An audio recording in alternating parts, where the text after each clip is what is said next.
Gas दिख रही है गैस? ये गैस वाला, बिना गैस वाला फ्रॉग नहीं, ठीक है। तो देख लो आप, दिख रही है आपको gas? Good morning, good morning. कैसे हो आप लोग?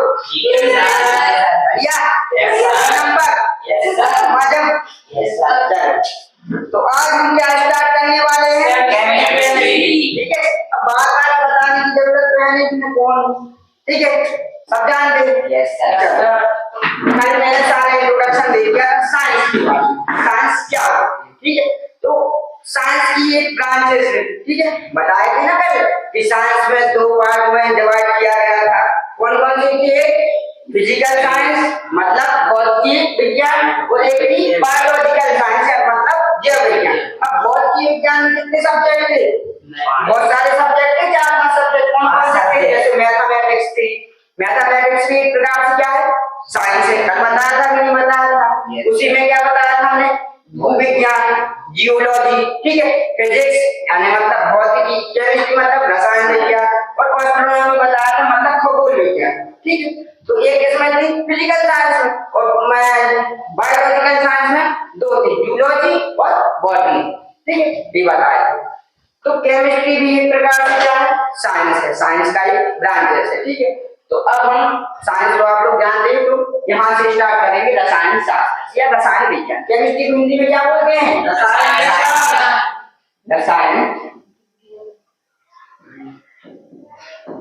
विज्ञान या रसायन शास्त्र। इंग्लिश में क्या बोलते हैं इसको? केमिस्ट्री। केमिस्ट्री, चलो अब डायरेक्ट केमिस्ट्री मतलब अणु, परमाणु, हाइड्रोजन बॉन्ड, समझ रहे हो? संयोजकता या पेरियोडिक टेबल, हाइड्रोजन, ऑक्सीजन, यानी केमिस्ट्री जैसे शब्द आता है तो हमें लगता है कि अणु परमाणु की बात में पढ़ा। ऐसे तो ये अणु परमाणु का ही अर्थ है, लेकिन डायरेक्ट यहीं से स्टार्ट करते हैं क्या? नहीं, जैसे आपको पता है कि हम सबसे पहले क्या करते हैं? इंट्रोड्यूस करते हैं, मतलब परिचय जानते हैं कि भाई रसायन है क्या। तो अब जैसे आपको नाम में ही दिख रहा है रसायन विज्ञान, ठीक है। आगे क्या लिखा है? रस। रस मतलब कौन सा रस? गन्ने का रस नहीं, नहीं तो समझो गन्ने का रस, ठीक है। अभी चल रहा है गर्मियों में बहुत पीते हैं लोग गन्ने का रस, तो गन्ने का रस नहीं है। रसायन विज्ञान, तो जैसे रसायन विज्ञान क्या है? रस या रंजकों का अध्ययन। कैसा अध्ययन? रस या रंजकों का वैज्ञानिक दृष्टिकोण से अध्ययन करना क्या है? रसायन विज्ञान। जैसे कल हमने बताया था आपको कि एक ह्यूमन मतलब एक मानव और जीवों में, अन्य प्राणियों में डिफरेंस क्या है? डिफरेंस यही है कि भाई मानव क्या होता है? जिज्ञासु होता है। कैसा होता है? जिज्ञासु, क्यूरियस, क्यूरियस होता है। और अगर आपको साइंस या कुछ भी चीज सीखनी है तो क्या करना पड़ेगा? आपको जिज्ञासु बनना पड़ेगा। जब तक आप क्यूरियस नहीं होंगे आप किसी भी चीज के बारे में नहीं जान सकते। तो आदिकाल से मानव कैसा रहा है? जिज्ञासु रहा है। तो अब इसके बारे में अपन पढ़ते हैं केमिस्ट्री के बारे में। तो केमिस्ट्री का उद्भव कहाँ से हुआ? केमिस्ट्री नाम क्यों रखा? तो एक देश है अपना मिस्र, ठीक है। कौन सा देश है? मिस्र।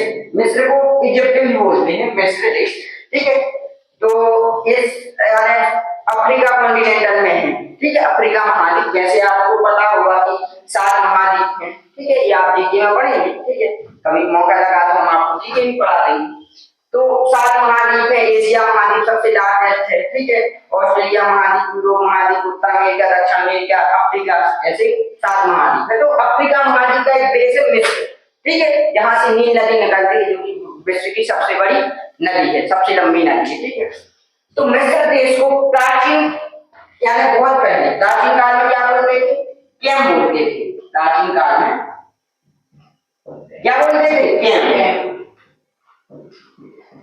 ठीक है, केम बोला जाता था। इसका प्राचीन नाम था केम। जैसे भारत का प्राचीन नाम क्या था? भारत का प्राचीन नाम क्या था? आर्यभट्ट। फिर हिंदुस्तान आया, इंडस नदी पे इंडिया आया, इंडस का बदल के यहाँ अलग अलग नाम होते थे कि नहीं होते थे। ऐसे मिस्र को प्राचीन काल में क्या बोलते थे, ठीक है। तो आपने देखा होगा, आपने सुना भी होगा कि मिस्र के पिरामिड, सुना है कि नहीं सुना है? मिस्र में पिरामिड होते हैं, ठीक है। मिस्र देश में बड़े बड़े पिरामिड बनाए गए हैं। उन पिरामिडों में क्या है, तो वहां के लोग क्या करते हैं, यदि कोई व्यक्ति मर जाता है, उसकी डेथ हो जाती है, तो उसमें वो क्या करते हैं कि उसको डेड बॉडी को बोलते हैं मम्मी। मम्मी नहीं, मम्मी बोलते हैं, नहीं तो मम्मी बोलो, ठीक है। तो मम्मी को मतलब वो डेड बॉडी को वो प्रिजर्व करके रखते हैं, उसको संरक्षित करके रखते हैं। और वहां पे ऐसे ऐसे कि भाई 1000 साल हो गए, 800 साल हो गए, तब भी आज भी वो बॉडी ऐसी लगती है जैसे अभी भी सो रही हो या जीवित, समझ रहे हो? तो कैसे आपने देखा होगा कि इंडिया में या अपने यहाँ क्या होता है कि भाई अगर कोई व्यक्ति की डेथ हो जाती है तो उसको 4-6 घंटे या 1-2 दिन के बाद में क्या अंत्येष्टि के लिए बहुत जल्दी अंत्येष्टि कर दी जाती है, क्योंकि 1-2 दिन में क्या बदबू आने लगती है, शरीर में क्या होने लगता है, ठीक है।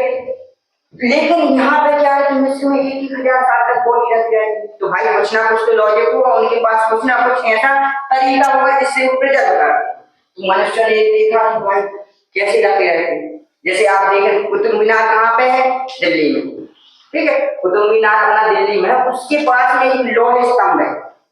एक लौह स्तंभ जो कब बना था, गुप्ता पीरियड में बना था, यानी गुप्त काल में बना था, 500 ईस्वी में। 500 ईस्वी आप चेक कर लो तो 1500-1600 साल हो गए लगभग, 1600 वर्षों से। तो वो लोहे का स्तंभ है जो कि 10 टन का, उसका वजन 10 टन है, ठीक है। और उसकी लंबाई कितनी है, 7.32 मीटर लंबाई है, 7.32 मीटर, ठीक है। अब ये याद नहीं करना, नहीं नोट करते कितनी लंबाई, वो तो ऐसे इंट्रोडक्शन के लिए बता रहे हैं। तो भाई वो लौह स्तंभ, ये नहीं आएगा लौह स्तंभ की भाई लौह स्तंभ क्या है, लेकिन जानकारी के लिए बता दें। तो वो लौह स्तंभ 1600 साल पुराना है, लेकिन आप दिमाग लगाओ कि 1600 साल में अभी भी उसमें जंग नहीं लगी। अपन लोहा लाते हैं ना घर को बनाने के लिए, और उसको 10-15 दिन के लिए भी अगर आप खुले में छोड़ दो तो उसमें जंग लग जाती है। लेकिन उस समय पे ऐसी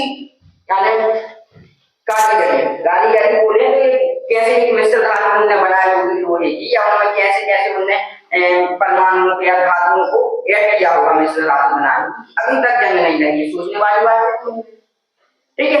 तो अपना जो भारत का प्राचीन इतिहास है, ठीक है, वो बहुत पुराना है और बहुत ही अच्छी उत्कृष्ट तरीके से पहले जानते थे जानकार थे लोग। लेकिन क्या है कि अपन प्रकाशित नहीं करवा पाए, पेटेंट नहीं हो पाया अपना, ठीक है।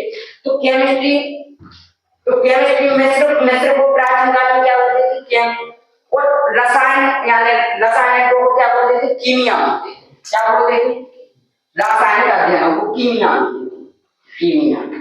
और आगे चल के कीमिया वर्ड किसमें कन्वर्ट हो गया, केमिस्ट्री, ठीक है। तो इसलिए इसको क्या बोलते हैं कि जो रसायनों का अध्ययन करने वाले विज्ञान को क्या बोलते हैं, रसायन विज्ञान। जैसे इसकी डेफिनेशन बनानी बच्चों वाली छोटी सी इजी बात, कि जैसे कोई बोल दे कि भाई रसायन विज्ञान क्या है, आपके पास टाइम नहीं या और नहीं से फालतू करें, तो आप शॉर्ट में भी बता सकते हो कि रसायनों का अध्ययन करने वाले विज्ञान को क्या बोलते हैं, रसायन विज्ञान। लेकिन अपन है ओपन माइंड क्लासेस पर, तो छोटी सी डेफिनेशन अपन को सूट नहीं करती, अपन अच्छी लेवल की डेफिनेशन करें। चलो डेफिनेशन पे चले अपन, रसायन विज्ञान किसे कहते हैं, रसायन को आगे ना समझो कि केमिस्ट्री नाम क्यों रखा। तो मिस्र में ऐसे वो पहले अध्ययन किया करते थे वो, तो उसको केम बोला करते थे, और जो रासायनिक होते हैं उनके लिए क्या बोलते थे, कीमिया। तो कीमिया से क्या होता है, केमिस्ट्री, ठीक है। चलो तो अपन अब केमिस्ट्री की क्या लेते हैं, डेफिनेशन नोट कर लेना, ठीक है।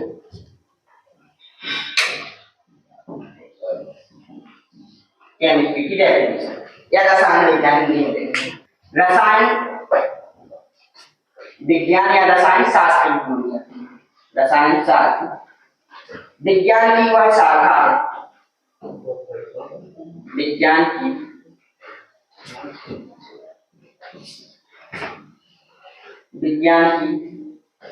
वह शाखा है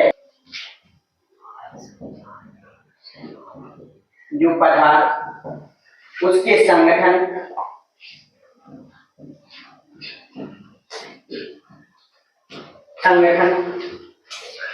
गुण तथा उनमें होने वाले परिवर्तनों का अध्ययन कराती है। ये हो गई रसायन शास्त्र या रसायन विज्ञान की डेफिनेशन। कर ली हो? ठीक है। तो देखो केमिस्ट्री की डेफिनेशन आप क्या याद करो, कैसे करोगे घर पे जाके ऐसी समझ, अगर यहाँ नहीं आओगे ठीक है पढ़ लीजिए। तो रसायन विज्ञान तो अपन को क्या है 2-3 बार पकड़नी डेफिनेशन में कौन कौन सी इसमें लिखा है, जैसे अपन नॉर्मली पढ़े तो ऐसे पढ़ो रसायन शास्त्र विज्ञान हुआ शाखा है पदार्थ उसके संगठन गुण तथा परिवर्तन। ये बोलोगे ना थोड़ी स्पीड में बोल दोगे तो ज्यादा इंटेलिजेंट, अगर फंस रहे हो तो कम इंटेलिजेंट, ऐसे ही मानते हैं ऐसा कुछ नहीं ठीक है। तो अपन को क्या है कि पूरी वर्ड यूज करनी यानी अपन को डेफिनेशन का मीनिंग समझ में आना चाहिए। तो कल ही बताया था कि रसायन विज्ञान विज्ञान की वह शाखा, कल बताएंगे कि विज्ञान की दो ब्रांचेस हैं, कई प्रकार के विज्ञान बताएंगे अलग अलग सब्जेक्ट साइंस में। तो केमिस्ट्री में तो उसमें एक ब्रांचेस थी, फिजिक्स भी थी, मैथमेटिक्स भी थी, जियोलॉजी भी थी, एस्ट्रोनॉमी भी थी, जूलॉजी भी थी, बॉटनी भी, इतनी सारी साइंस थी। तो अपन बोल सकते हैं कि विज्ञान की वह शाखा जिसके अंतर्गत हम किसी पदार्थ को सब्सटेंस भी बोलते हैं, मैटर भी बोल सकते हैं ठीक है। तो पदार्थ उसके संगठन, पदार्थ का एक स्ट्रक्चर होता है, कोई भी चीज हर चीज का एक स्ट्रक्चर होता है, अपना भी तो स्ट्रक्चर है, 2 हाथ हैं 2 पैर हैं, किसी के 4 पैर हो सकते हैं ठीक है, वो अलग अलग है स्ट्रक्चर लेकिन अलग अलग हो सकता है, तो सबका एक स्ट्रक्चर होता है कि नहीं होता। तो पदार्थ उसके संगठन ठीक है और उसकी गुण मतलब प्रॉपर्टीज ठीक है, और उनमें होने वाले परिवर्तनों का अध्ययन करा, तो उसे क्या बोलते हैं रसायन विज्ञान। 2-3 डेफिनेशन बनाना, पहले बोलना है तो ऐसे बोलो कि ऐसा विषय जो किसी पदार्थ के संगठन उसके गुणों और उसमें होने वाले परिवर्तनों का अध्ययन कराता है, तो ऐसा विषय क्या कहलाता है केमिस्ट्री या रसायन विज्ञान। अब ऐसा बोल दो कि विज्ञान की वह शाखा, अब हमें थोड़ी याद है डेफिनेशन लेकिन अपन बना सकते ना, बोल सकते हैं समझ के आराम से कि विज्ञान की क्या है शाखा। तो विज्ञान की ऐसी शाखा जिसके अंतर्गत हम किसी मैटर या किसी पदार्थ की स्ट्रक्चर मतलब संगठन, उसकी प्रॉपर्टीज मतलब गुणों और उसमें होने वाली चेंजेस मतलब परिवर्तन का अध्ययन करते हैं, तो उस सब्जेक्ट को क्या कहते हैं केमिस्ट्री कहते हैं ठीक है। चलो तो अब आगे से स्टार्ट करें हमारा, चलो केमिस्ट्री की डेफिनेशन हो जाएगी ना यार, ये नोट कर लीजिए पूरा कर देंगे कल्याण को। Yes sir. कहाँ तो आपको पता है कि नेचर जो पूरी पृथ्वी है उस पर 2 ही चीज है, कैसी 2 ही चीज है, एक है द्रव्य और एक है ऊर्जा ठीक है। तो पानी क्या लिखा था यहाँ पे ब्रह्मांड ठीक है, स्पेलिंग मिस्टेक हो जाए तो देख लेना आप लोग ठीक है, ये तो पढ़े लिखो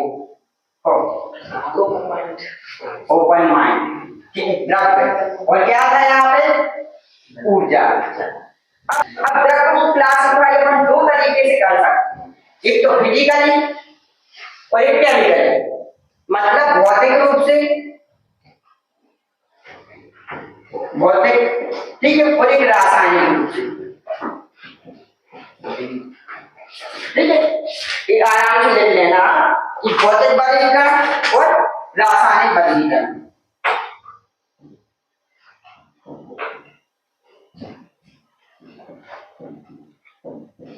एक पूरा ग्राफ बनवा दे रहे हैं, अभी समझ रहे हैं एक से करेंगे ठीक। तो फिजिकल क्लासिफिकेशन और केमिकल क्लासिफिकेशन। अब तो भौतिक आधार पर 3 प्रकार का होता है ठीक है, ठोस द्रव और गैस। और रासायनिक आधार पर देखें तो 2 टाइप्स ठीक है, टेंशन नहीं लेना, अपन एक बार को अच्छे से पढ़ेंगे ठीक है, एक तरफ बनवा दिया फिर आराम से करेंगे ठीक है। क्या एक होता है शुद्ध पदार्थ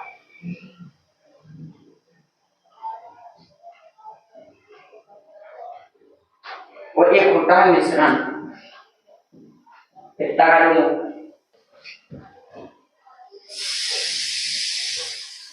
शुद्ध पदार्थ टू टाइप्स के होते हैं, तत्व, यौगिक। ये सब आप लोगों ने पढ़ के आए हो 9 10 में, लेकिन समझा नहीं होगा, आज अपन फिर अच्छे तरीके से समझ लेंगे। ठीक, यौगिक और मिश्रण भी टू टाइप्स के होते हैं, इसको मैं बिल्कुल से करता हूँ।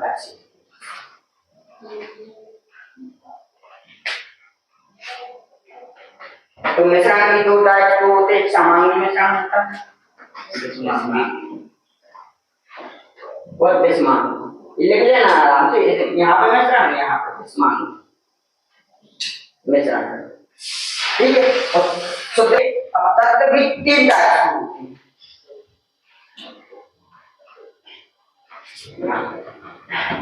ये होती है धातु में, धातु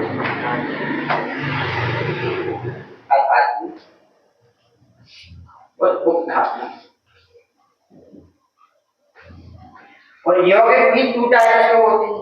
यहाँ पे ऐसे लिखते हैं, एक टाइप और 2 टाइप। एक होते हैं कार्बनिक यौगिक और एक होते हैं अकार्बनिक यौगिक। अकार्बनिक यौगिक यहाँ पे यौगिक लगाते हैं। ठीक है, तो एक अच्छे से डायग्राम आप बनाएं। अब एक एक बार पकड़ के चलेंगे और उसको सबको अच्छे से समझेंगे, लेकिन हाँ ये डायग्राम आप लोग बना लें। चलो, तो यहाँ पे हम देख रहे थे ब्रह्मांड के बारे में। ठीक है, तो ब्रह्मांड में आप देख रहे हो कि बहुत सारी वस्तुएं हैं कि नहीं है?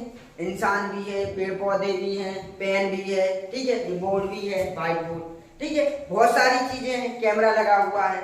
तो ब्रह्मांड में बहुत सारी चीजें हैं, लेकिन ये सभी चीजों के अंदर 2 चीजें होती हैं। ठीक है, कौन कौन सी? एक होता है द्रव्य और एक होता है ऊर्जा। द्रव्य को इंग्लिश में बोलते हैं मैटर, ठीक है, और ऊर्जा को क्या बोलते हैं? एनर्जी। ठीक, तो मैटर क्या होता है? ठीक है, अब वो वाला मैटर नहीं, समझ रहे हो? कौन सा मैटर?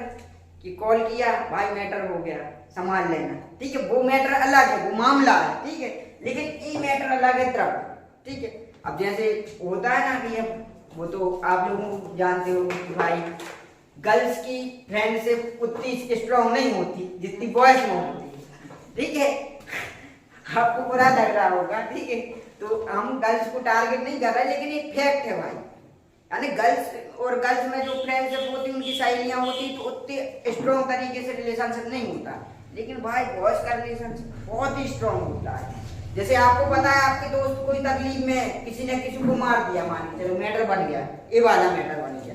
अब वो आपको कॉल करेगा कि भाई यानी यहाँ पे आ जाओ, यानी लड़ाई हो गई, तो आपको भी पता है कि भाई आप वहां जाओगे तो पिटोगे, पक्का पिटोगे, लेकिन तब भी आप वहां जाते हो। क्यों जाते हो? कि भाई ने बोला करने का तो करने का।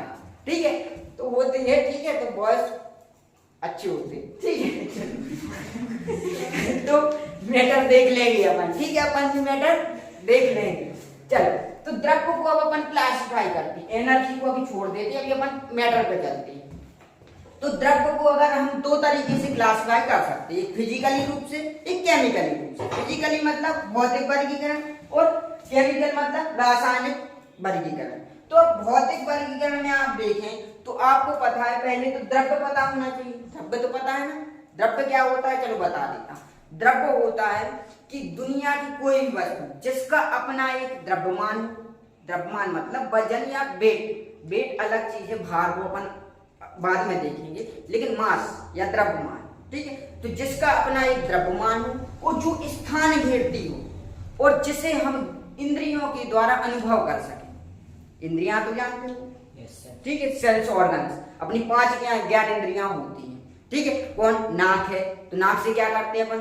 सूंघते हैं। ठीक है, जीभ है, ठीक है, जीभ से क्या करते हैं? स्वाद लेते हैं। कान है, ठीक है, ईयर से क्या करते हैं अपन? सुनते हैं। ठीक है, त्वचा है, तो त्वचा भी एक ज्ञान इंद्रिय है, तो इससे अपन क्या करते हैं? स्पर्श करते हैं, महसूस कर सकते हैं। आंखें हैं, तो ये भी ज्ञान इंद्रियां हैं, जिस सेंस ऑर्गन्स होते हैं, इससे क्या करते हैं? अपन देखते हैं। तो ये बताओ कि दुनिया की कोई भी वस्तु है, तो जैसे ये है एक डस्टबिन, तो इसका अपना एक द्रव्यमान है और ये स्पेस भी कवर कर रहा है। स्पेस मतलब वो स्पेस नहीं अंतरिक्ष वाला, स्पेस मतलब स्थान, स्थान को भी घेर रहा है और इसको अपन महसूस कर सकते हैं, इसको टच कर रहे हैं तो हमें लग रहा है कि यार ये तो हार्ड है। ठीक है, दिखाई नहीं दे रहा है। तो हम इंद्रियों के द्वारा भी इसको क्या कर रहे हैं, फील कर रहे हैं, अनुभव कर सकते हैं। तो वो क्या है, द्रव्य है।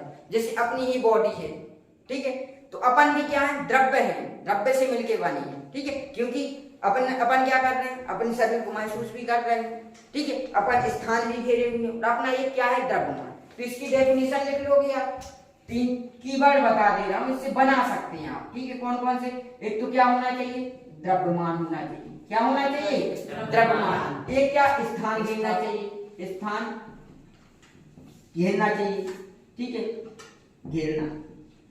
और इंद्रियों से अनुभव, इंद्रिय अनुभव, इंद्रिय अनुभव, तो वो क्या हो जाएगा, द्रव्य। तो अब इसकी डेफिनेशन नहीं बना पाओगे कि दुनिया की यानी कोई भी वस्तु जो जिसका अपना द्रव्यमान होता है, ठीक है, जो स्थान घेरती है, ठीक है, और जिसे इंद्रियों द्वारा अनुभव किया जा सकता है, वह क्या होता है, द्रव्य होता है, ठीक है। तो इसकी डेफिनेशन लिख लो, लिखवा दो, ठीक है, लिख लेना आप लोग कि द्रव्य की डेफिनेशन क्या हो जाएगी, कोई भी वस्तु जिसका अपना द्रव्यमान होता है, जो स्थान घेरती है और जिसे हम इंद्रियों के द्वारा अनुभव कर सकते हैं, तो वह क्या होती है, द्रव्य होती है, ठीक है।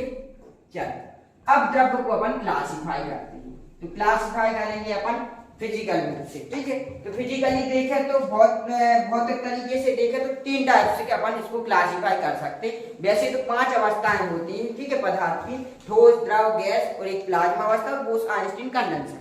लेकिन अभी अपन 3 के बारे में पढ़ते हैं, ठोस, द्रव और गैस। अब इतने छोटे बच्चे तो वो नहीं आपके 3rd या 4th क्लास में, ठीक है, इतना आप लोगों ने ये सारे वर्ड सुने होंगे, सॉलिड, लिक्विड और गैसेस, ठीक है। तो अब हम इनमें डिफरेंस देखते हैं कि ठोस, द्रव और गैस में। तो इनकी डेफिनेशन लिखवाने से अच्छा मैं आपको तीनों में डिफरेंस बता देना, तो आपको डेफिनेशन ऑटोमेटिक बना लो।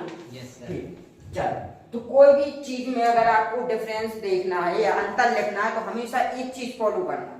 जैसे मैं बता रहा हूँ कि अगर आप किसी भी बड़े एग्जाम की तैयारी करोगे, यूपीएससी, एमपीएससी, जिसमें रिटर्न एग्जाम होता है, तो हमेशा अंतर ऐसे ही लिखना है। कैसे कि अपन को आधार पॉइंट होने चाहिए, बेसिक यानी अपन बोलते नहीं कि हम बोलने की यार भाई आप थोड़ी गधे हो, ठीक है, आपको कुछ नहीं आता, तो आप पूछोगे ना कि कौन से बेसिस पर बोला। बेसिस मतलब मुझे आधार तो बताओ कि मैंने इस आधार पर बोला, फिर हम बोलेंगे कि यार मैंने इस आधार पर बोला कि आप 2 + 2 पूछा था तो आप 5 बोल रहे थे, तो बोल सकते ना कि अपन आधार है, तर्क है, ठीक है। तो अपन को क्या बनाना है, चलो ये आप लोग नोट कर लेना, ठीक, आपकी नोटबुक में एक नोट कर लेना।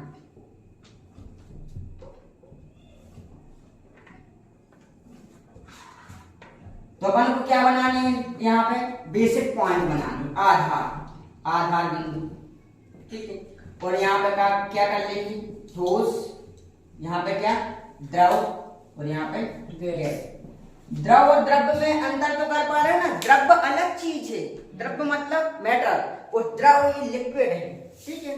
चलो अब आधार पॉइंट में अपन पहला अंतर देख लें, जैसे आकार की आधार, ठीक है। तो अब बताओ, जैसे ठोस की डेफिनेशन ही लिख लें पहले, डेफिनेशन भी तो आधार अंतर बन सकती, तो डेफिनेशन क्या हो जाएगी ठोस की, कि ऐसी वस्तु या वह पदार्थ जिसका आकार एवं आयतन निश्चित हो। आकार निश्चित होता है कि नहीं होता है ठोस का, जैसे कि यही है पेन है, तो ये सॉलिड है कि नहीं, इसको प्रेस कर रहे हैं तो ये आकार इसका बदल रहा है क्या, नहीं बदल रहा। ऐसे तो है नहीं कि हम इसको प्रेस करें या ऑटोमेटिक ये टेढ़ा हो जाएगा क्या, नहीं होगा। ये है तो ये ऐसा तो नहीं है कि ऑटोमेटिक तिरछा हो जाए, ऊपर उठ जाए, नीचे चला जाए, नहीं। तो इसका आकार क्या होता है, निश्चित होता है। तो यहाँ पे अपन क्या लिख देंगे, पहले आकार की आधार पे अपन बना सकते हैं। तो पहला पॉइंट क्या हो गया, आकार या आकृति। आकार या आकृति एक ही चीज है। तो ये बताओ ठोस का आकार क्या होता है, निश्चित होता है, ठीक है। ठोस का आकार क्या होता है, निश्चित। तुमने यहाँ पे कीवर्ड बस लिख रहा हूँ निश्चित, आप लोग ऐसे लिख लेना हिंदी में, ठीक, ठोस का आकार निश्चित होना, इतना तो लिख लोगे, ठीक है। तो यहाँ पे लिख देना ठोस का आकार निश्चित होता। अब देखो लिक्विड क्या होता है, लिक्विड तो आप जानते हो, द्रव जिसमें बहने का गुण हो, जैसे पानी। देखो इसमें पानी भरा हुआ है, भरा है कि नहीं भरा है। अब इसमें पानी भरा है तो इसका आकार निश्चित है क्या, नहीं है। इसको अगर हम ऐसा कर दें तो देखो इसका शेप बदल गया कि नहीं बदल गया, इसका आकार बदल गया कि नहीं बदल गया। ऐसा कर दें तो ऐसा हो गया। और इसी पानी को अगर हम इसमें ऐड करें, ठीक है। एक हमारे पास गिलास रखा हुआ है, इसमें अगर अपन ऐड करते जाएं, इसमें अगर अपन पानी भरें, ये वाला पानी भर दिया, तो इसने इसी का आकार ग्रहण कर लिया कि नहीं कर लिया। और इसी पानी को अगर हम थाली में रख दें, एक थाली में रखें, तो उसी का आकार में ढल जाएगा कि नहीं। इसी को अपन यदि यहाँ जमीन पर कर दें तो ये पूरे में फैल जाएगा कि नहीं, जमीन की आकार का शेप ले लेगा पूरा। ठीक है। तो क्या है कि ठोस का आकार क्या होता है, निश्चित, लेकिन द्रव का आकार क्या होता है, अनिश्चित होता है, निश्चित नहीं होता। तो यहाँ पर क्या हो जाएगा, निश्चित नहीं, या तो बोल दो कि निश्चित नहीं, निश्चित नहीं, या निश्चित नहीं होता, निश्चित नहीं होता। तो ऐसा डिटेल में लिख लेना आप कि द्रव का आकार निश्चित नहीं होता है, इसे जिस बर्तन में रखते हैं वह उसी का आकार ग्रहण कर लेता है। अब गैस, तो गैस में देखो, गैस का आकार निश्चित होता है, गैस जानते हो, गैस देखी है, अरे गैस तो देखी होगी यार। ठीक है, बेसिकली ज्यादा दिखाई नहीं देती, लेकिन मैं दिखाने का ट्राई कर रहा हूँ आपको। ठीक है, तो ये है गैस, दिख रही है गैस, यस सर। ये गैस वाला, बिना गैस वाला फ्रॉग नहीं। ठीक है, तो देख लो आप, दिख रही है आपको गैस, यस सर। बट जाऊंगा खत्म हो गया, तो बहुत मारेंगे, पता नहीं किसका है। ठीक, चल, तो गैस देखी आपने, तो गैस का आकार निश्चित है क्या, नहीं है। अगर मैं इसको ऐसे करके किसी एक बॉक्स में फिल कर दूं ऐसे, तो ये इसी का आकार ले लेगा। लेकिन अगर मैं इसको एटमॉस्फेयर में रिलीज कर दूं तो ये पूरे में फैल जाएगा। एक रूम में इसको अगर मैं छोड़ दूं तो पूरी रूम में फैल जाएगी, गैस फैल जाएगी नहीं। तो उसका आकार क्या निश्चित होता है, नहीं होता। टंकी में भरो तो उसी के आकार की, ठीक है, रूम में करो तो उसी के आकार की, एटमॉस्फेयर में पूरे में फैल जाएगा। तो इसका आकार क्या है, इसका भी आकार निश्चित नहीं होता, निश्चित नहीं होता। अब इसके बाद अंदर सोचो, याद नहीं करना कि बुक आपने खोल ली और बुक में देख रहा है तो उसमें क्या लिखा है, कैसे अंतर लिखे वो रखने लगे। सोचो ना, दिमाग लगा कि ठोस, द्रव और गैस में अंतर क्या हो सकते हैं। तो आपने आकार का देख लिया। अब एक होता है आयतन, आयतन तो जानते हो ना आप लोग, आयतन बराबर क्या होता है, आयतन का फॉर्मूला होता है कि लंबाई गुणा चौड़ाई गुणा ऊंचाई।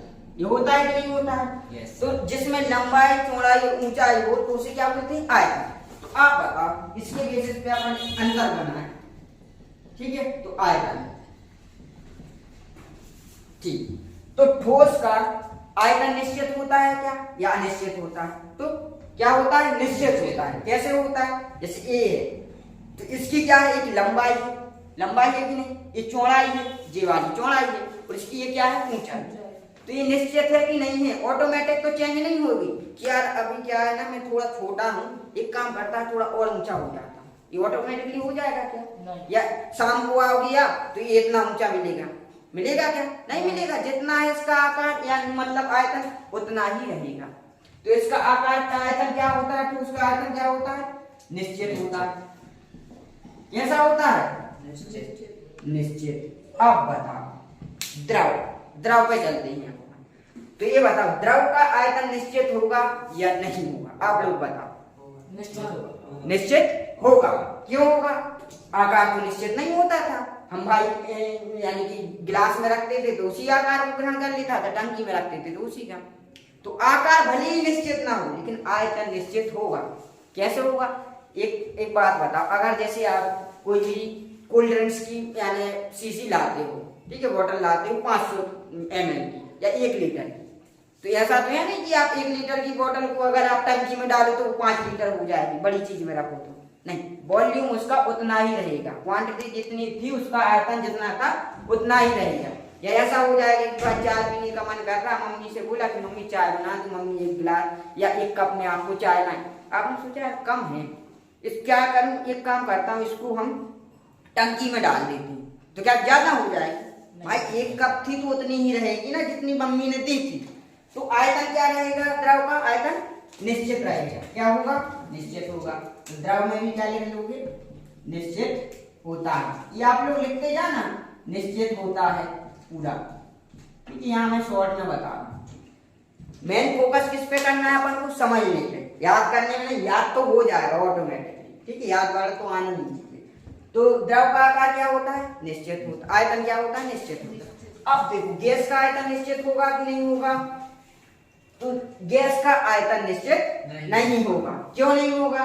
अभी तो बोल रहे थे सर द्रव का आयतन निश्चित होता है, लेकिन गैस का क्यों नहीं होता? तो ये बता, यदि यही है गैस है, ठीक है, फिर से देख लो एक बार, खाली भले हो जाए लेकिन छोड़ेंगे नहीं, ठीक।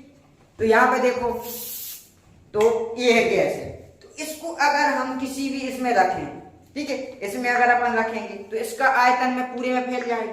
लेकिन इसी गैस को अगर हम रूम में छोड़ दें तो पूरे में फैल जाएगी कि नहीं? फैल जाएगी कि नहीं फैल जाएगी? तो इसका आयतन क्या नहीं रहेगा? निश्चित नहीं रहेगा। टंकी में रखोगे तो उतनी ही, ये सिलेंडर आता है ना एलपीजी का, आपने देखा होगा, अब अच्छा नहीं बनेगा, लेकिन इस टाइप से होता है, ऐसे होता है कि नहीं होता है? तो इसकी एक क्या होती है? ये बेलन हो गया। तो बेलन का आयतन क्या होता है? बेलन का आयतन कितना होता है? पाई आर स्क्वायर एच, ठीक है, तो इतना होगा। लेकिन इसी गैस को अगर हम एक घनाभ में बंद कर दें या घन में बंद कर दें तो घन का आयतन क्या होता है?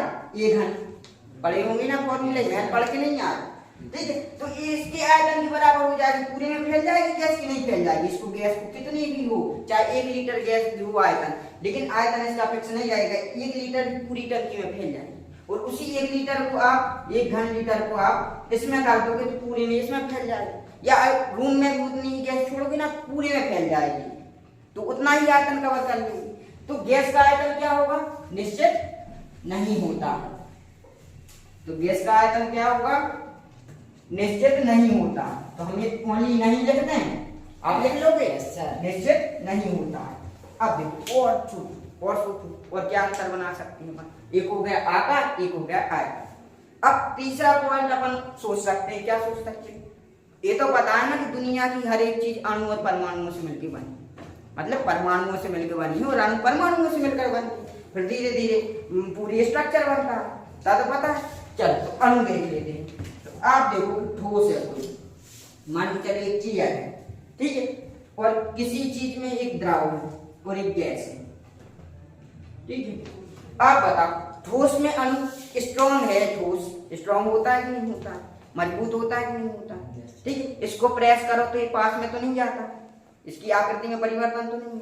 इसमें क्या होता है कि अणु पास पास होती है। ठोसों में क्या होता है? ठोसों में अणु क्या होते हैं? पास पास होती है। इसमें अणु देखोगे यार तो कितने हो गए? बिल्कुल पास पास होंगे, ठीक है। ऐसे बहुत सारे अणु बना सकते हैं, लेकिन पास पास रहेंगे। ये क्या है आपका? ठोस है। और द्रवों में देखना तो अणु क्या रहेंगे? थोड़े दूर दूर रहेंगे, वही अणु कितने थोड़े दूर दूर रहेंगे। और गैसों में देखोगे तो बहुत ज्यादा दूर दूर रहेंगे, ठीक है। तो ये हो गया द्रव और ये हो गया गैस। तो एक अंतर अपन इनके आधार पर भी बना सकते हैं। अब अणु, ठीक है, तो कोई भी अणु होते हैं तो वो क्या करते हैं? आकर्षण बल लगाते हैं। अणुओं के बीच में क्या लगता है? आकर्षण बल, ठीक है। अब वो अपन कूलाम का नियम होता है 12th में, उसमें पढ़ेंगे कि भाई आकर्षण है प्रतिकर्षण बल दोनों हो सकते हैं, ठीक है। वो उन पे डिपेंड करता है कि अणु कौन से चार्ज हैं, ठीक है। वो तो आप पता होगा आपको कि समान ध्रुवों में क्या होता है? प्रतिकर्षण, और असमान ध्रुवों में आकर्षण होता है। लेकिन वो बल जो है, तो आप बताओ कि दूरी कम है तो बल क्या लगेगा? ज्यादा लगेगा। दूरी ज्यादा कर दोगे तो बल क्या हो जाएगा? कम। वो फॉर्मूला होता है कि कूलाम के नियम का, कि दूरी के बल के व्युत्क्रमानुपाती होता है, ठीक है। तो यहाँ पे दूरी क्या है? इन दो अणुओं के बीच में कम है, तो यहाँ पे बल क्या लगेगा? ज्यादा लगेगा। लगेगा कि नहीं लगेगा? इसमें क्या है? दूरी थोड़ी बढ़ गई, स्पेस क्या हो गई? बढ़ गई, तो क्या हो जाएगी? इसमें बल क्या लगेगा? कम, और इसमें क्या लगेगा? सबसे कम। तो अपन एक अंतर इस टाइप का भी बना सकते हैं, अंतरा अणु बल। अंतरा अणु बल या अणुओं के बीच का बल। तो आप बताओ ठोसों में अंतराणु बल कैसा होगा? सबसे ज्यादा होगा। तो इन तीनों में क्या होगा? सबसे ज्यादा, सबसे ज्यादा। अब बताओ द्रव में आप दो टाइप से बोल सकते हो। दो टाइप से कैसे बोल सकते हो? या तो बता दो आप कि भाई ठोस से क्या होगा? कम होगा, क्योंकि दूरी क्या होगा? ज्यादा, तो बल क्या हो जाएगा? थोड़ा कम। तो या तो बोल दो आप कि ठोस से क्या होता है? कम होता है, या फिर बोल दो कि गैस से ज्यादा। वही है कि मान के चलिए 3 चीजें हैं, तीन चीजें हैं, ठीक है, तीन चीजें हैं। तो इसकी लंबाई क्या है? सबसे ज्यादा। फिर बीच में क्या है?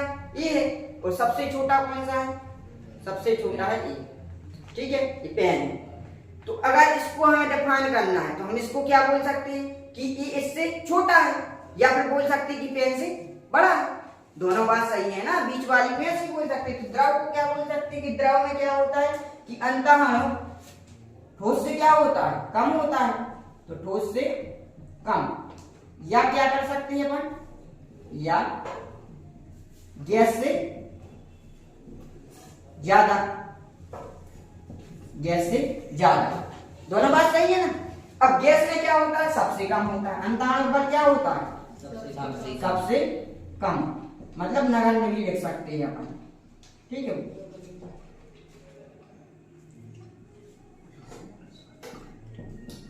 नगण्य, ठीक। तो ये हो गया तीसरा अंतर। और अंतर सोचो भाई, दिमाग क्यों दिया है भगवान? सोचने के लिए ना। रोपनमान क्लासेस क्यों आए? माइंड को ब्रॉड करने के लिए, डेवलप करने के लिए। यहाँ रटने के लिए नहीं आया होना, यहाँ पे रटाया जाए। आपको खुद सोचना, आप और पशुओं में अंतर क्या है? जो पशु पक्षी हैं और आप में, ह्यूमन में डिफरेंस क्या है? यही डिफरेंस है ना कि भगवान ने आपको क्या दिया है? दिमाग, सोचने समझने की शक्ति दी है। वो नहीं सोच समझ सकती, भैंस नहीं सोच समझ सकती है, या एक गधा नहीं सोच समझ सकता, लेकिन एक इंसान सोचना जानता है, ठीक है। तो आप सोचो ना कि और क्या अंतर बना सकते हैं। याद नहीं करना, याद तो हो जाए, सोचो और क्या बना सकते हैं। अंतर और बल है। तो अब देखो यह क्या है? कण है ना, अणु है। तो अणुओं के बीच की दूरी का बना सकते हैं, गुड, ठीक है। क्या बना सकते हैं? अणुओं के बीच की दूरी। तो ये चौथा अंतर हो गया, अणुओं के बीच की दूरी।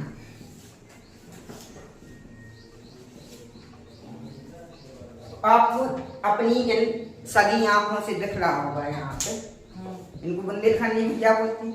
गटा। तो इन गटों से आपको क्या दिख रहा है? ये दिख रहा है कि नहीं दिख रहा है? यहाँ पे क्या है? ठोस। यहाँ पे अणु क्या है? कण क्या है? पास पास में है। यहाँ पे थोड़े दूर है, यहाँ पे बहुत दूर है। तो यहाँ पे दूरी क्या है? ठोसों में अणुओं के बीच की दूरी। किससे देख रहा है? अपनी सगी आंखों से, दूसरे की तो नहीं। भगवान ने पर्सनली दी है, ये दूसरे ने दी है, ठीक है। तो सबके पास है। तो आप लोग देख रहे होंगे, तो यहाँ पे क्या दिख रहा है कि अणुओं के बीच की दूरी ठोस में क्या है? सबसे कम है। यहाँ पे लिख दो सबसे कम। अब हम वहां नहीं जाएंगे, आप लोग खुद बताना, ठीक है। देखिए सबसे कम। द्रवों में क्या लिख सकते हैं? ठोसों से क्या है? ज्यादा है। गैसों से क्या है? कम है। दोनों चीज लिख दो कि ठोस से ज्यादा, गैस में कम, ठोस से ज्यादा, गैस से कम, या गैस से कम। और यहाँ पे क्या लिख सकते हैं? सबसे ज्यादा या बहुत ज्यादा, सबसे ज्यादा। चार अंतर हो गए। अब ये नहीं करना है कि भाई किसी टीचर ने लिखवा दिए कि 5 नंबर में आना है या 4 नंबर में आना, तो 3-4 अंतर याद किए रख लीजिए। भाई अपन 8-10 अंतर बना देंगे, अभी बना के दिखा रहे हैं कैसे, सोच सोच के, ठीक है। चलो और क्या कर सकते हैं अपन? अणुओं के बीच की दूरी हो गई। अब देखो इन तीनों में से एक चीज अपन क्या सोच सकते हैं? तरलता। तरलता या बहने का गुण। तो अब देखो तरलता का बना देते हैं अपन, 5वां पॉइंट बना दो तरलता, या तरलता, लिक्विडिटी, ठीक है, तरलता। अब ये बताओ, और इसको आगे पीछे भी कर सकते हैं आप। तरलता पहले नंबर पे बता दो, जरूरी थोड़ी है कि आधार अपन कोई भी ले सकते हैं आगे पीछे। अपन को तो अंतर काउंट करने की, अपन को ज्यादा से ज्यादा अंतर बताने, ठीक। जैसे हम 2 लोगों में प्रत्युष और हर्ष में अंतर बताएं, ठीक है, तो प्रत्युष और साहिल में बताएं या हर्ष और साहिल में बताएं, ठीक है। पर्सनली नहीं लेना, हम अंतर समझाने के लिए। तो हम कलर से भी स्टार्ट कर सकते हैं, या हाइट से भी स्टार्ट कर सकते हैं, या वेट से भी। बात यह है कि हमें 3-4 अंतर बताने हैं, तो हम कलर से स्टार्ट कर दें कि भाई इनका फेयर कलर है, थोड़ा इनका डाउन कलर हो सकता है ना। नहीं, हमें कलर से स्टार्ट नहीं करना, अपन हाइट से कर, उसकी हाइट ज्यादा है, हर्ष की थोड़ी कम है। तो ऐसे आगे पीछे कर सकते हैं, रटना नहीं है। क्या करना है? समझ। तो तरलता पे चलते हैं। आप ये बताओ, तरलता मतलब बहने का गुण। ये बताओ, ये ठोस है, ये ठोस है, ये ठोस है, तो क्या इनमें बहने का गुण पाया जाता है? ऐसा है कि भाई ये बहे, नो सर। बहता है क्या? नहीं। नहीं बहता ना, जैसा रखा है वैसा ही रहता है, तो इसमें तरलता का गुण नहीं पाया जाता, तो नहीं पाया जाता। ठीक, तो ये डिटेल में आप लिखते हैं ना, ठोसों में तरलता का गुण नहीं पाया जाता है, एग्जाम में लिखने के लिए, लेकिन समझने के लिए इतने ही कीवर्ड सही है। ठीक है, तो यहाँ पे क्या लिख लोगे? नहीं पाया जाता। द्रव, लिक्विड में तरलता का गुण पाया जाता है? Yes sir. बिल्कुल पाया जाता है। देखना है तो देखो, ये यहाँ था, हमने ऐसे जैसे किया, सॉरी, हाई लेवल से लो लेवल जाता है द्रव। ठीक है, तो जैसे ही हमने ये किया ना, तो ये बाइक यहाँ आ गया, नहीं आ गया, ऐसे किया तो बाइक यहाँ आ गया, इसमें तरलता का गुण पाया जा रहा, बह रहा है नहीं? जी सर। इसमें क्या है? पाया जाता है।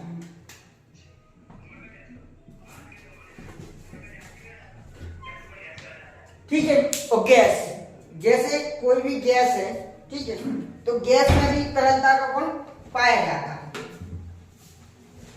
तो गैस में क्या है? तरलता का गुण पाया जाता है, तो इसमें भी क्या लिख सकते हैं? पाया जाता है।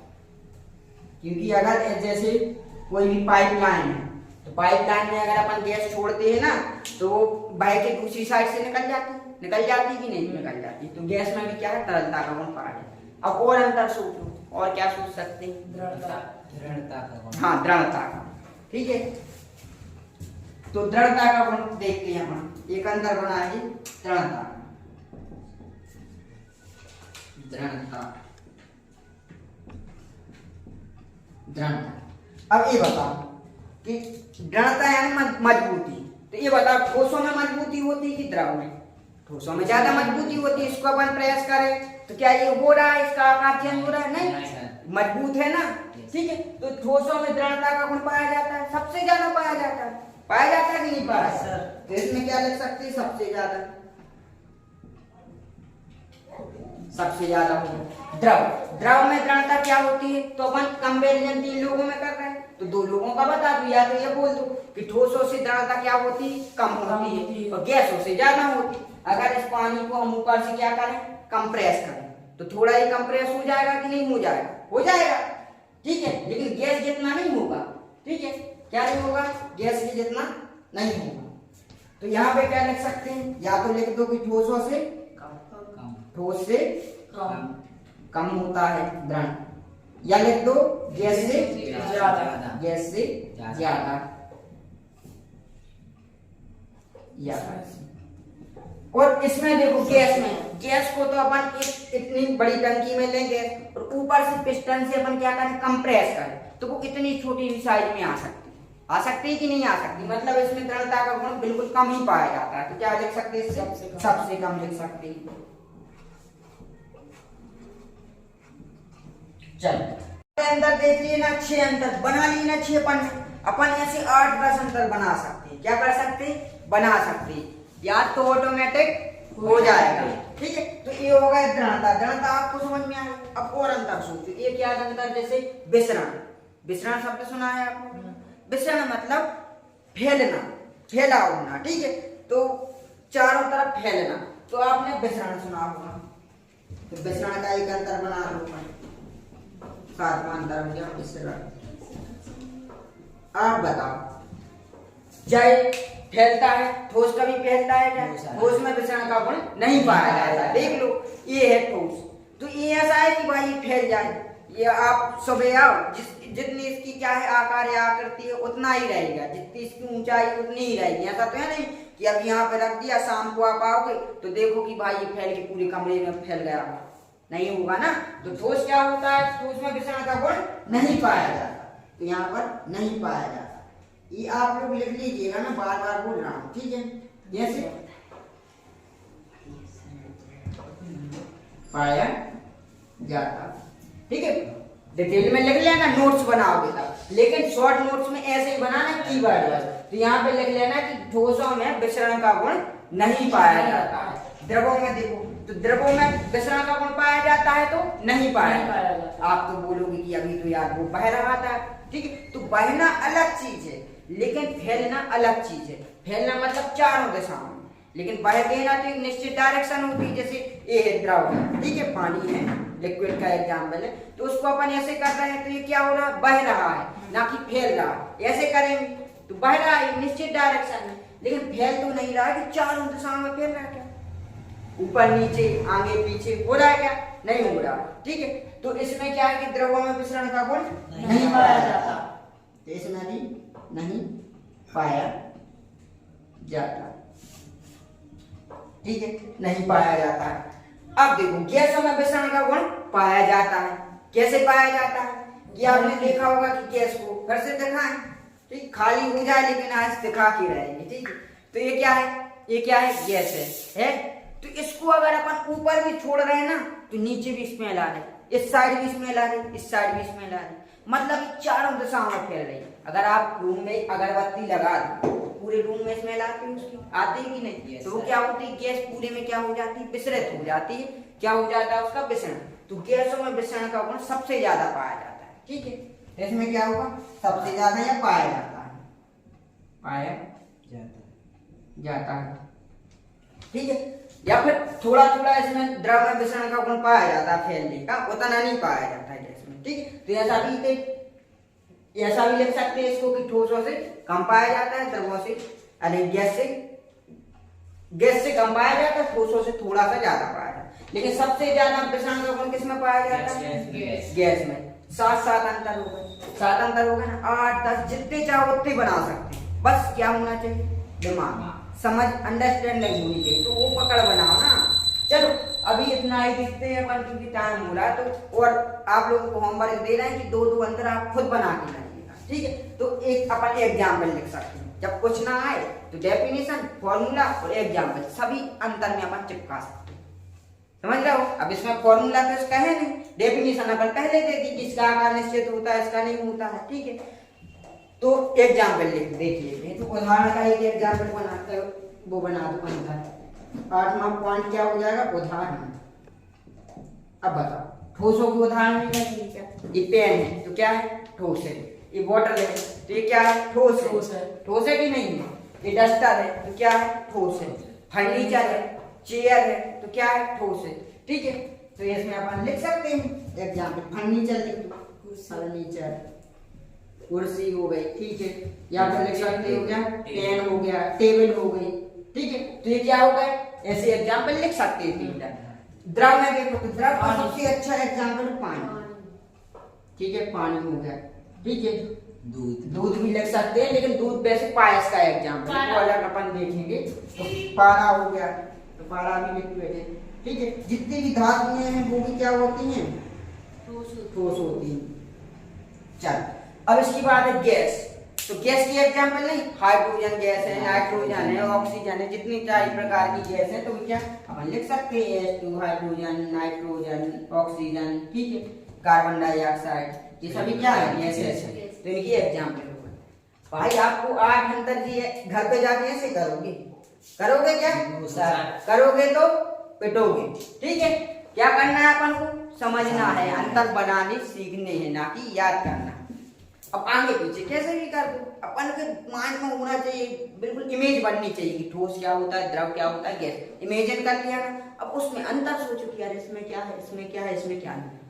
ठीक है, तो ऐसे अपन अंतर बना सकते। तो ये हो गया अपने भौतिक वर्गीकरण।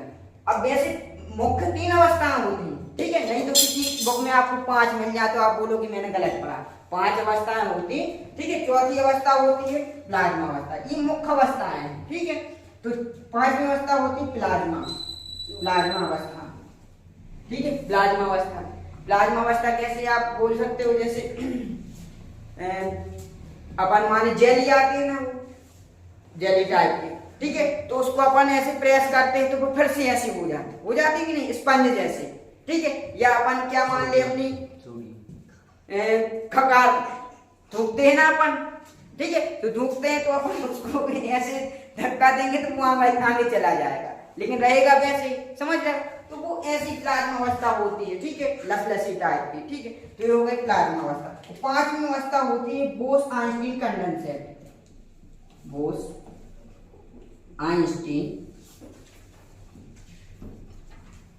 कंडेंसेट या संघनन बोल सकते हैं, बोस-आइंस्टीन कंडेंसेट। ठीक है। तो अब बोस, सत्येंद्र नाथ बोस, इनको जानते हो आप, भारतीय वैज्ञानिक है अपने यहाँ के, सत्येंद्र नाथ बोस, ठीक है।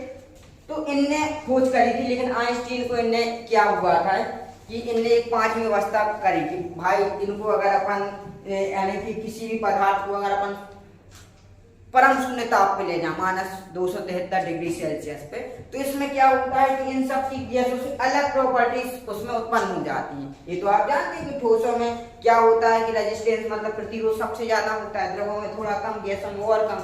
तो एक ऐसी अवस्था आ जाती है कि उसमें रेजिस्टेंस 0 हो जाता है, आप उसमें से करंट जाएगी तो पूरी चली जाएगी, रेजिस्टेंस 0, ठीक है। तो वो पूर्णता क्या हो जाएगा, विद्युत रोगन क्या हो जाएगा, सुचालक, सुपर कंडक्टर हो जाएगा उसका। तो वो अवस्था का उन्होंने नाम दिया बोस-आइंस्टीन कंडक्शन, ठीक है। तो अब बोस ने खोज करी थी, तो बोस बोलते अकेले, तो उनका यानी रिसर्च क्या होती, थ्योरी छपी नहीं, ठीक है। तो फिर उनने क्या बोला, आइंस्टीन को एक पत्र लिखा, आइंस्टीन का नाम चलता था पूरी दुनिया में, तो आइंस्टीन को पत्र लिखा कि हमने एक ऐसी ऐसी पदार्थ की खोज करी जिसकी प्रॉपर्टीज ये है। तो फिर आइंस्टीन ने बोला यार ये तो सही है कि आपकी पूरी यानी तर्क सही है, जितने भी उन्होंने लॉजिक दी, तो उन्होंने उनको पब्लिश करा दिया। तो फिर बोस ने सोचा कि यार बताओ आइंस्टीन की वजह से मेरा ये रिसर्च प्रकाशित हो पाई, पब्लिश हो पाई, तो उनने उस अवस्था का नाम दे दिया बोस-आइंस्टीन कंडक्शन, ठीक है। पहले के वैज्ञानिक देखो कितने अच्छे होते थे कि भाई एक ने चिट्ठी लिखी, दूसरे ने उसको पब्लिश करा दिया। आज लिख के देखना, मुझाला ये बोल देगा कि मैंने खोज करी, कितने सेल्फिश लोग हो गए कि मैंने करी, इसने नहीं करी, ठीक है। तो ये क्या होगा, बोस-आइंस्टीन कंडक्शन, ठीक है। तो ऐसी 5 अवस्थाएं होती हैं, ठीक है, लेकिन अपन को अभी यहाँ पे 3 ही पढ़ना। तो ये थी आपकी ब्रह्मांड, एक ब्रीफ में रिवीजन कर लेते जल्दी जल्दी कि ब्रह्मांड में 2 ही चीज है, एक मैटर होता है, एक एनर्जी होती है, द्रव्य। द्रव्य को अपन ने क्लासिफाई किया था भौतिक वर्गीकरण और रासायनिक वर्गीकरण, ठीक है। तो भौतिक वर्गीकरण में अपन ने ठोस, द्रव और गैस, और ठोस, द्रव, गैस कितने अच्छे से समझा, समझ में आया कि नहीं आया, ये अपन अंतर इसमें बना सकते हैं, ठीक है। तो ये याद करके नहीं आएगा, समझ के आ जाएगा एक बार, ठीक है। चलो, तो अब बायोलॉजी की क्लास का टाइम हो रहा है, तो अपन इतना ही रहने देते हैं, कल अपन देख लेंगे इसका केमिकल क्लासिफिकेशन, ठीक है, रासायनिक वर्गीकरण कल देखेंगे, ठीक है। तो फिर क्या करना है अपन को, समझना है ना कि रटना है, ठीक है। तो इतना होमवर्क करके आइएगा, यस सर, ठीक है। मिलते हैं कल नेक्स्ट क्लास में, तब तक के लिए धन्यवाद, ठीक है, थैंक यू।